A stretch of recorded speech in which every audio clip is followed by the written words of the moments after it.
It was 2008 when we see the world, the newest country in the Europe. The name is Kosovo. The first president of Kosovo, Ibrahim Rugova, said, Kosovo is a small country, but it also has a richest debt were granted to us by God. Ladies and gentlemen, good evening. I am Nazmul Islam. You are watching Natural Civilization program at Natural TV. Today, it's our 6th episode at Natural TV to talk on the newest and very small country in the Europe, the Kosovo. Today we will talk about the Kosovo's geostrategical facts, importance, Kosovo's cultural things, Kosovo's future, Kosovo's economic issues, Kosovo's relations with other European states, and Kosovo's historical and civilizational roots. For this issue and to understand in a better way, we invited a very important person who is working on Kosovo and who is a scholar on Kosovo issue and Kosovo's fact and working as a researcher in Turkey, Mr. Ikram Zaimi. Thank you so much to come to our program at Natural Civilization, Natural TV, and we really welcome to our program. I just want to include for our audience or our viewers about you, Mr. Ikram Zaimi. He is as a PhD scholar and working on conflict resolution and peace building, and special focuses on Europe and Balkan states. And he himself, as a Kosovian, Kosovo nationalities, he focuses here the Balkan area, try to make a conflict resolution issues from theoretical to empirical issues. So I again thank you so much, Mr. Ikram, to come to our program at on Natural Civilization program. I just want to tell you, and also for our viewers, you know, this Natural Civilization program, we almost talk 5 programs on, you know, China, Rohingya issue, we talk on India, we talk on Somalia, we talk on Kenya. So we actually try to focus the whole countries, the whole worldwide, every countries. We try to know the culture of that particular countries, the relationship of that countries centric to the other peripheral central countries. We try to focus the relationship of that countries with other countries. We try to see the economic facts of that countries. We try to see that the importance, geoeconomic, geostrategic importance, socio-political importance of that countries. And today is the program that we are try to focus the Kosovo. So it's really we are really happy that we get you in this program and you will talk on Kosovo. And I just want to ask you just to talk on Kosovo because it's very important to know, to start to talk on some countries' special issues. It is important to know the country's history and the country's civilizational roots. Could you please tell us about the Kosovo's history and the Kosovo's civilizational roots? Do they have any civilizational link up from Balkan to Europe, Europe to Asia, or like Eurasia? Could you please tell us about the things? First of all, I want to thank you really much for having me here and for your great presentation. Actually, we are going to talk on Kosovo and generally for Balkans. There is a famous saying that Balkans produce more history that more than can consume it. So we have a lot of things to talk on Kosovo and other states in Balkan. So thank you again for your invitation and for having me here. Kosovo is a small country in west south of Balkans. Kosovo is a pretty new state, and its location it's located in, as I said before, in southwest part of the Balkans.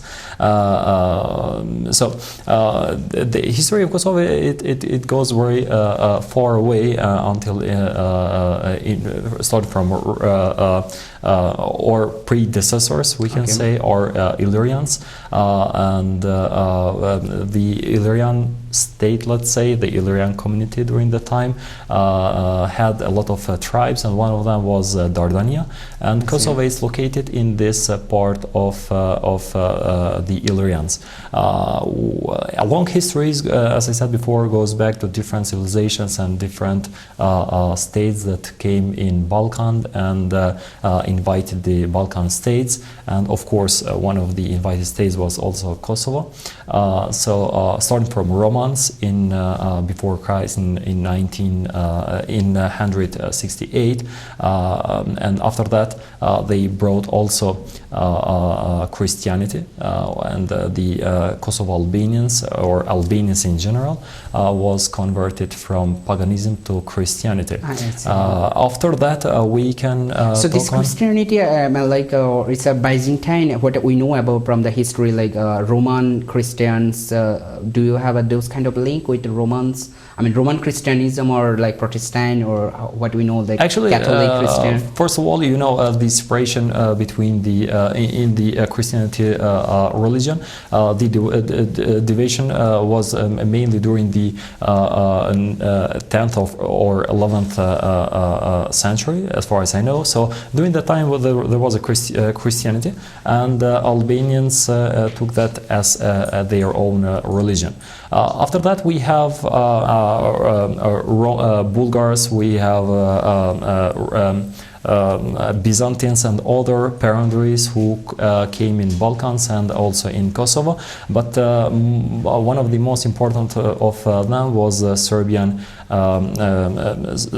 kingdom, who came in Balkans in 6th century, and during the 9th and especially in 13th century they established their own country, and they occupied the regions of Balkans. After that we have in 1389 the Kosovo battle, who is one of the most important battles in Balkan between Balkan countries that was dominated by Serbia, Serbian kingdom and Ottoman Empire. There was the first battle between these two powers of the time, and after that time, mainly in 15th century, 1455 to 1470, Ottoman Empire was established in Albanian territories and also in Kosovo, until the early 20th century. In 1912, Albania get its independence. Before the war of Balkan War in 1913. Yeah, there was in Balkan Wars, who was before that determined the state, and you know, the Balkan Wars was the end of the Ottoman Empire in Balkans, and Albania was the last country who declared its independence from the Ottoman Empire. After that, Kosovo became part of the Serbia, and Serbia occupied Kosovo while Albania declared its independence, and Kosovo was under the Serbian regime until 99, with the War of Kosovo that was succeeded with the help by West, or more concretely to say, with the NATO intervention in 99. And after that, in 2008, Kosovo declared its own independence. So now we have the new state in Balkans. So, like for example, it's really clearly shows that Kosovo, they have so many civilizational link up from. I mean, if we say the Roman civilization, I mean the Christianity, then again there's the Ottoman Empire, and now.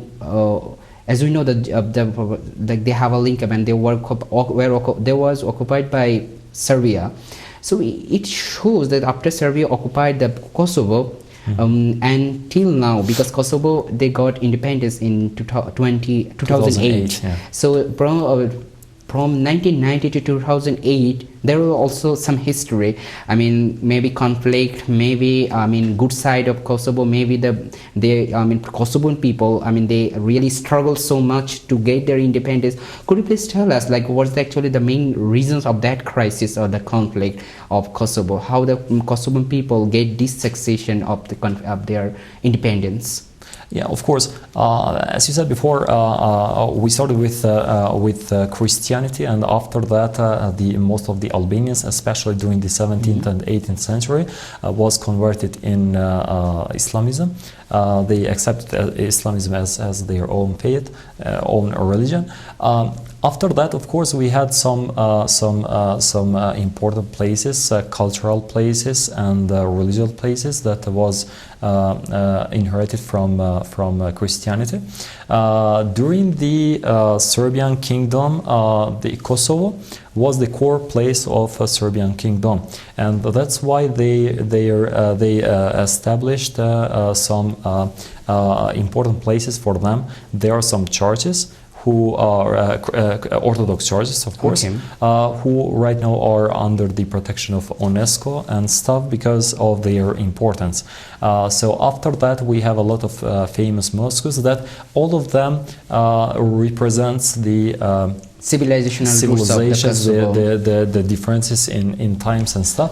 So Kosovo and especially Albanians are well known for their tolerance for the other communities. Even though in Kosovo we are like 94% we are Muslims, we have really good relations with the other communities, and there is not any there wasn't any problem so far, and I am so sure that will not be any problem in the future between religious groups. Community. I mean, there is, you have a very good relations. I mean, tolerance relation with the other community. But as we know, that from history and the literature, they argued like this way from academic background. Like they say, the Kosovo, they have faced so many conflicting times. I mean, from period by period, they face so much struggle for their independence, especially to get independence from Serbia. They faced a lot of problems, and in the meantime, like NATO come to help through Kosovo, then the US come. So could you please tell us that the fact, like how it was? I mean, Kosovo got independence through this kind of period of conflict. Yeah, for sure.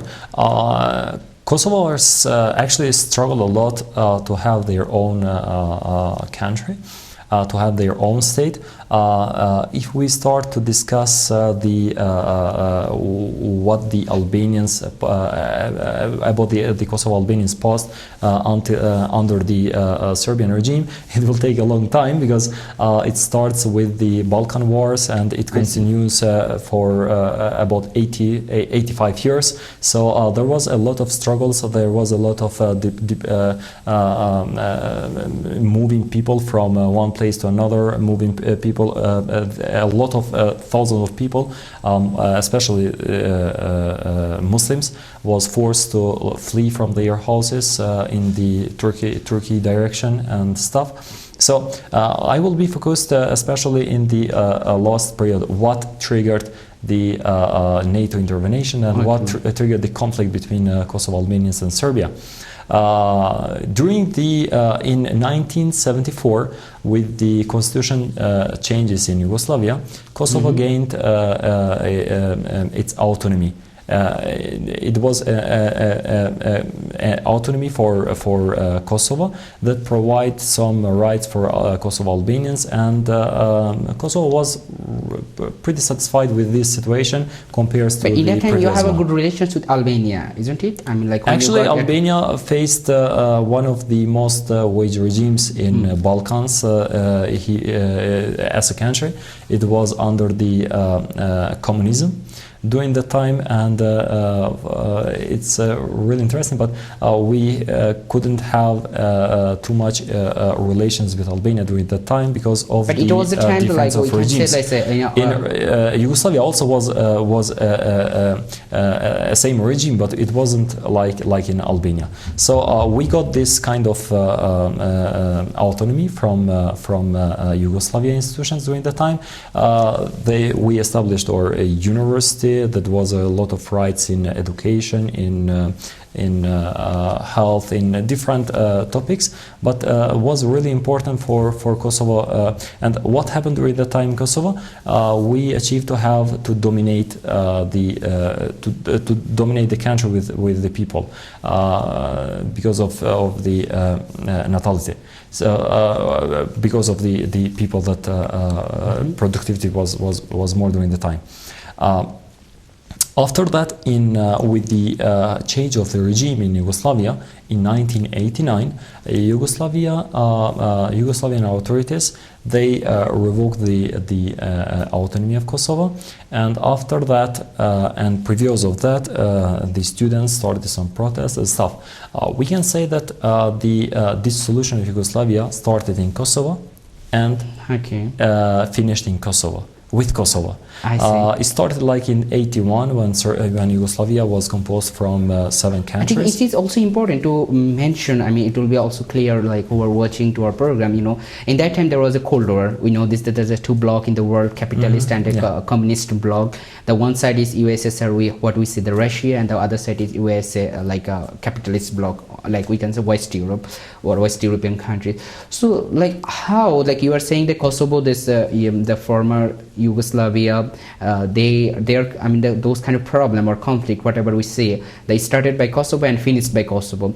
So within this framework, it shows like Kosovo, they make some balance. Maybe it's not balanced. They have some good relation in one bloc, but bad relation with another bloc. Like they may have a good relation with USA or like West European country rather than the USSR bloc. I mean like Russia. So how do you see this bloc-centric politics or bloc-centric balance? Yeah, it's a really good question. Actually, the then president of Yugoslavia, Tito, he played a good role in this two blocs that was dominating during that time during the Cold War. Actually, it didn't belong just to the Russian part, to Soviet Union, but it belonged also to the United States bloc. So he tried to balance the politicians, and he started the project, the how it was called, that term.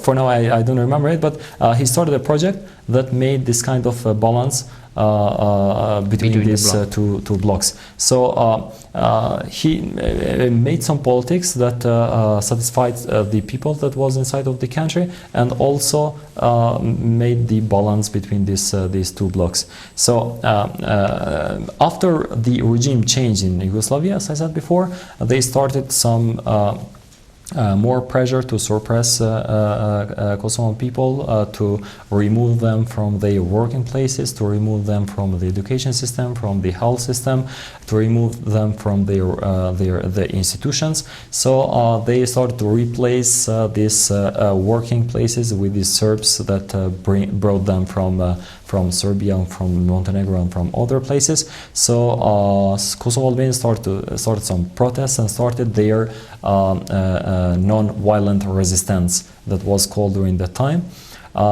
So it lasted for a long time, until 1996-97. The leader of this non-violent resistance was Ibrahim Rugova, like you mentioned before. He was actually, I'm seriously interested. Like, I'm going to ask you this question: like, who was organized this kind of non-violence activities, or like non-resistance, or those kind of movement? It's good, like you said, as the first he president. Was leading Kosovo in this non-violence resistance or pacific resistance. He was thinking that we can we can get the intention of the world, democratic world, by protests and by stuff. But after the Dayton arrangement, you know, on the Bosnian issue, Kosovo was not introduced in this part. Did Kosovo in that time, like that during this time, you said like the democratic process that Kosovo tried to go to that as a democratic country. So in that time, like Kosovo, did they follow any country as their model? like this country, they think that okay, the Kosovo will be like this country. Do they take it like Europe as their model, or like America, or like any Western country, or any Asian countries as their model? The common thing that I can say for now is that Kosovo, from the very beginning of this its history, it belongs to Europe. It belongs to the Western countries, and it belongs to democracy. Kosovo organized elections, even though it was under bad conditions. It organized elections, and it was elected for the first time. The first president was Ibrahim Rugova, the guy that we are talking about, and he led Kosovo during this really hard time, during this time that many people was being killed, was being removed from their houses and stuff. But Kosovo's intellectuals, other intellectuals, they realized that this way of resistance was not functioning anymore. So in 1996-97, there was some guerrilla organizations, the Kosovo's Liberation Army, who appeared for the first time in 97 publicly. And after that, there was a family, Yashari family, that we call them, with the main person, or the person that inspired the other people to participate and to be part of this guerrillas groups, was Adam Yashari. He was killed together with 56 other members of his family in their home. It was in 1997. In 1998, actually. 98, okay. In 1998, he was surrounded by all parts of his home, and his home was bombed and stuff. So among them there was 18 women and 10 children under 18 that was killed in that assault. So after that, the Kosovo's people was mobilized in armed groups, and the war lasted for about 1 year. After that, it started a kind of genocide in Kosovo. There was more than 400 massacres that was committed by the Serbian police, military and paramilitary groups in Kosovo. There was like 13,000 people that was killed, more than 1 million people that was forced to flee from their houses. There was more than 20,000 women that was raped. So it was, and the most important thing was that the Serbian plan, the Milosevic's plan was to have to clean Kosovo from Albanians, the ethnic cleansing.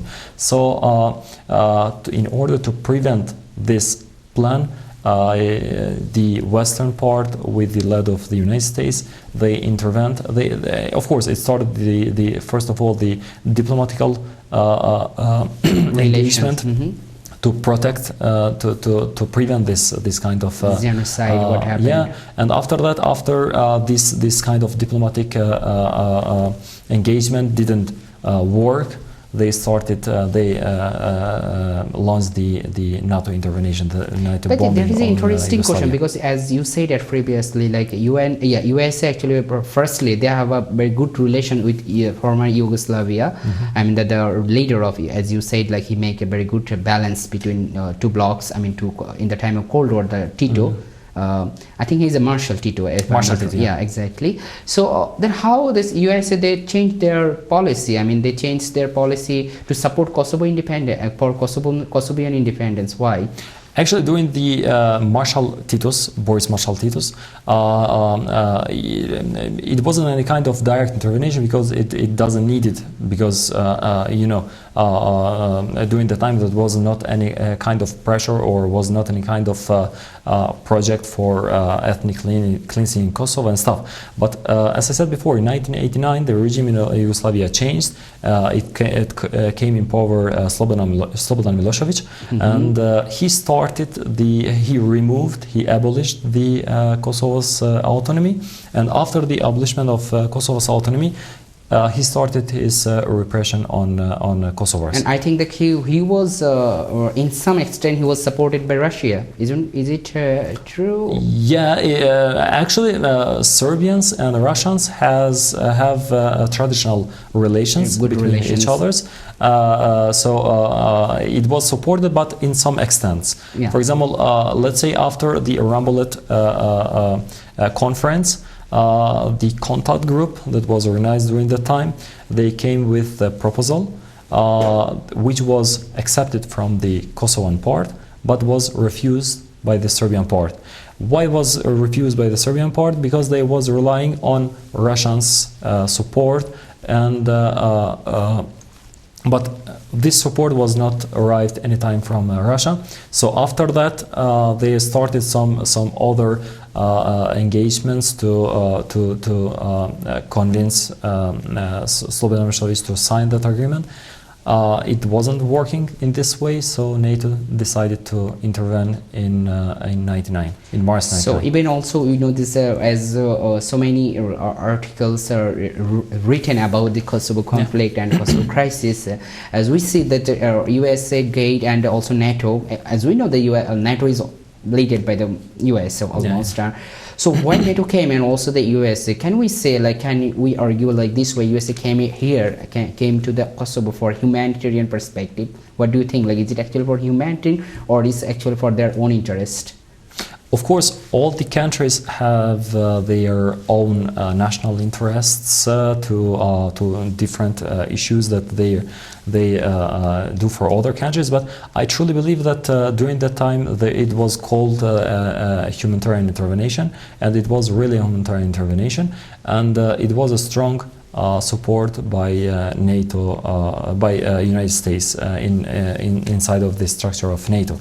I did some research on this issue, and it's clearly known that more than 70% of the facilities that was provided for the NATO intervention, for the air campaign, was provided by the United States. So it was really strong support by the United States, and we can say that, and it's clear that United States did the main job in this issue. Without the United States intervention, it's not. It wasn't possible to happen anything. Even in those days, Kosovo is in the process of negotiation with Serbia, and the European Union was facilitating these negotiations. But actually, these negotiations started in 2011. It was an arrangement in 2013, but not so functional. And there we are still continuing the negotiations, and there is a broad opinion that it's not possible to achieve anything in Balkans without intervention of the United States, without the presence of the United States, because the European Union, it's not so powerful, or let's say better, it's not so united about the Balkan issues. So there are a lot of confrontations, there are a lot of interests. Kosovo, it's independent since 2008, and it is still not organized. But till now, it's also, I think, supported. I mean, the independence is not supported by Russia, China, and also including Serbia.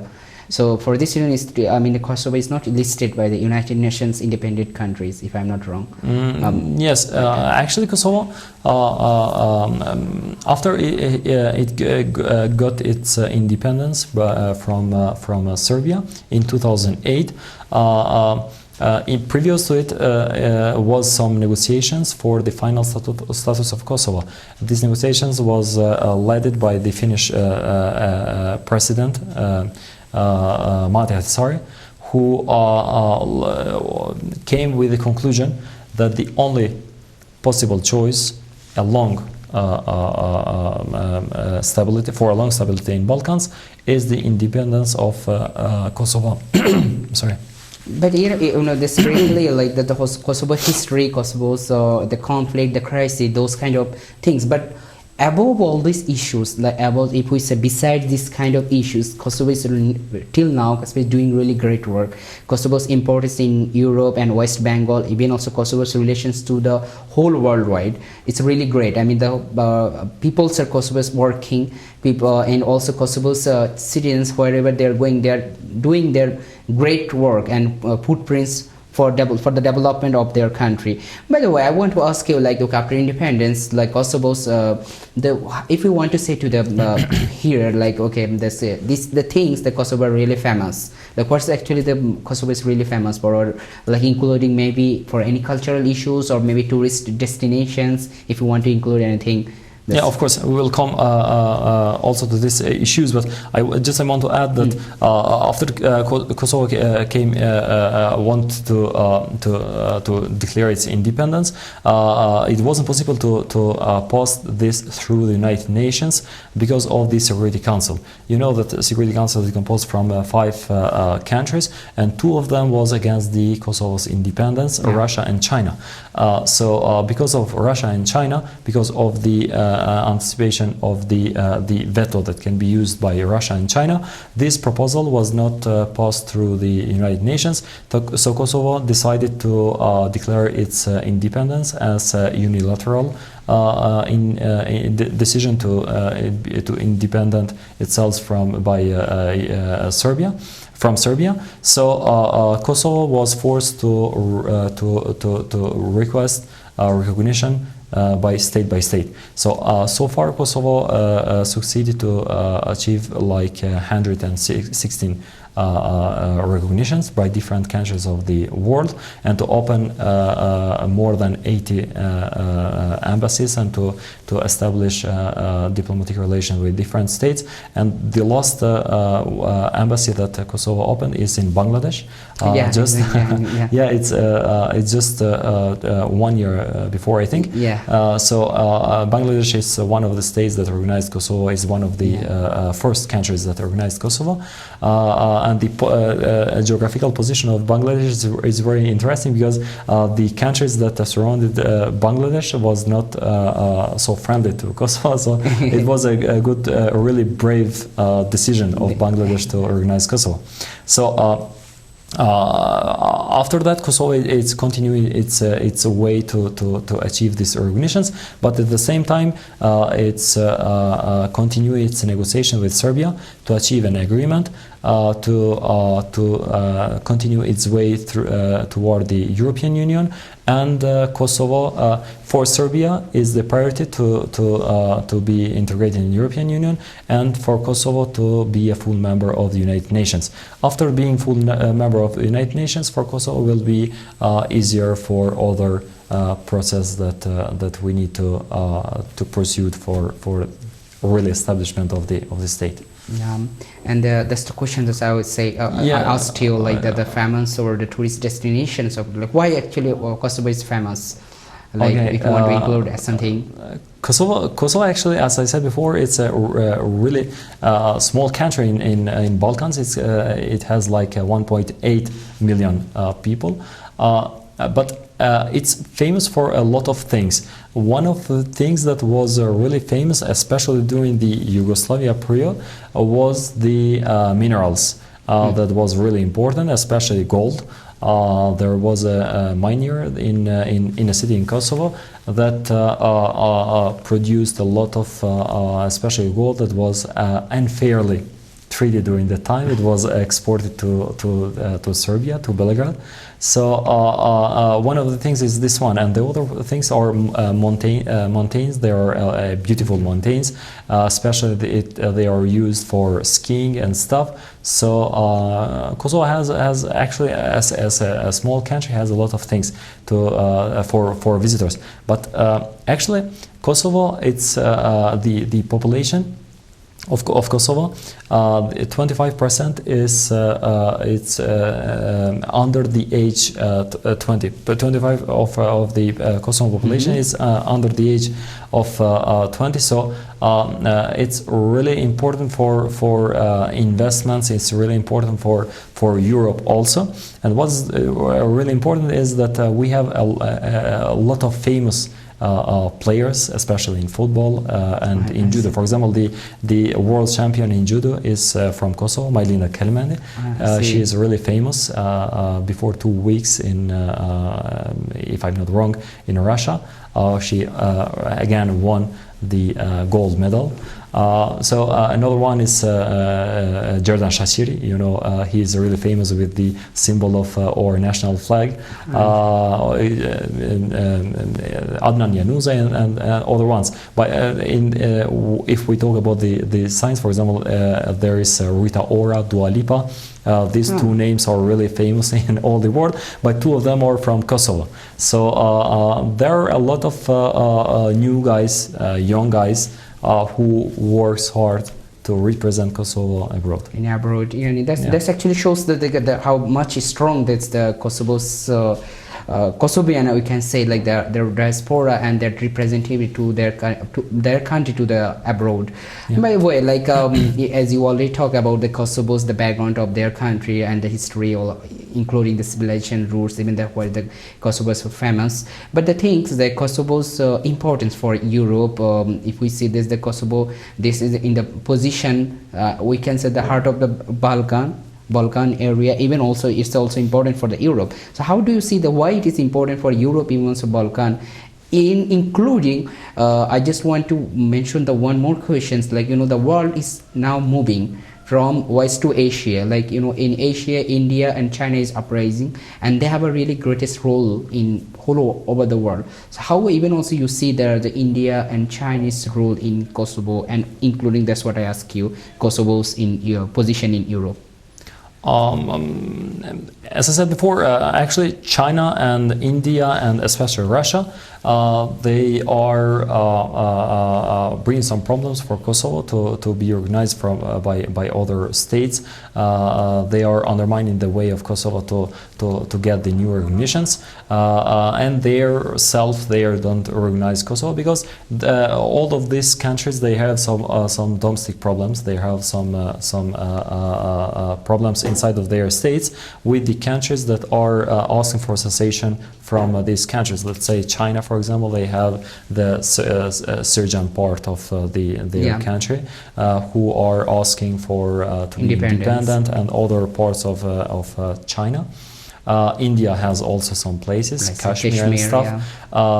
Russia has its own. Actually, Russia is using the case of Kosovo for the case of Crimea too much. When they are annexed the Crimea in 2014, they used the case of Kosovo, why Kosovo had the right to have their independence and Crimea not. So it's not just problem of Russia, the case of Kosovo. The case of Kosovo can be a problem between United States and Russia in terms of recognition, for example. What I want to say, I don't believe that if one day Kosovo and Serbia, they will decide that we are okay, we will have a good relations we just want with each other. Forget our past. We will forget the past and we will continue forward without any problem. Russia still will not recognize Kosovo until United States will recognize Crimea, let's say, or South Ossetia or other regions. So there is a different interest actually from two blocks. There are a lot of interest in the between these two powers, between each other. When we came to the importance of Kosovo for Balkans, for Europe, I can say that with the stability of Kosovo, with the stability and with the solution of the problems between Serbs and Albanians, especially with between Serbs and Kosovo Albanians, finally Balkan will be pretty quiet without any big problem.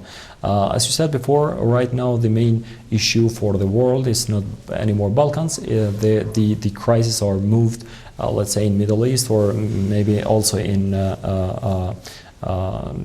the China's parts. But anyway, with the stability of Balkans, Europe will gain too much because it will Ultimately, not Europe will be the gainer. be any more war inside of Europe. It was the shame for Europe to have wars in their neighbors, Kosovo and in Bosnia, and to have a kind massacres and stuff inside of Europe. When they are talking about the liberalism or modernism or those kind of, but still they have they are watching this kind of genocide. This is really thing. Because our time is going to finish, I just want to ask you like last two questions. The first question is that you are the Turkish scholarship fellow, and as a fellow of Turkish scholar and living in Turkey, like how do you see the Turkey and the Kosovo relations? How do you think like or what can be the future for Turkey and Kosovo relations? Turkish-Kosovo relations are in strategic relations level relations. Turkey supported Kosovo's issue from the very beginning of the conflict between Kosovo and Serbia. Turkey was one of the states that was asking for military intervention in Kosovo, and not just air intervention, air bombing of Yugoslavia, but also a military intervention in order to finish that kind of crimes as soon as possible. After that, Turkey was one of the first countries that recognized the independence of Kosovo, and nowadays Turkey also played a really important role in Kosovo's recognition, especially from the countries of Middle East and other countries that have direct interests with Turkey. And nowadays, Turkey is the third state or the third power that with more investments in Kosovo. They are investing in many different issues in Kosovo, starting from energy, from the to the construction and stuff. So they are also providing possibilities for the Kosovan students to study here in Turkey. Myself, I was Turkish scholarship. I got a scholarship from the Turkish institutions. I did my master here in Turkey, and also I'm continuing my PhD studies here. I can say that I'm pretty satisfied with the education level here in Turkey. One side, we can say actually Turkey is recalling their history. I mean, like what they left their past from Balkan. I mean, they try to focus their historical link up or legacy in Balkan. Can we say like this? Of course, for Turkey, it's easier to get inside of Balkans because of the common cultures, common traditions and stuff that we have with Turkey. And for Turkey, Kosovo market and Albanian market, Serbian market, the Balkan in general, is a good market for them. If we compare with the Western countries, let's say for Germany or for France or United Kingdom or other states, for which the main market are China, India or other countries, but they are not too much focused on Balkan. This is a good territory for Turkey to expand there. Yeah. Okay, thank you so much. It's really very how I can say very informative discussion to learn and to know about the Kosovo as a country. You know, it's the newest country, very smallest country. People should know about this newest country and the country's future and what the country can do in future and what's the country's background and historical or civilization roots. That you talk really fantastically and you shows that the geographical background or geographical locations and geostrategic position of Kosovo. And I really appreciate your discussion. I really thank you so much to come to our program, The Natural Civilization and Natural TV. And thank you so much again. And dear viewers, again, thank you so much to be with us. And as you know that we will continue our program. And welcome to you to be with us for our next episode on Natural Civilization program at Natural TV. Thank you.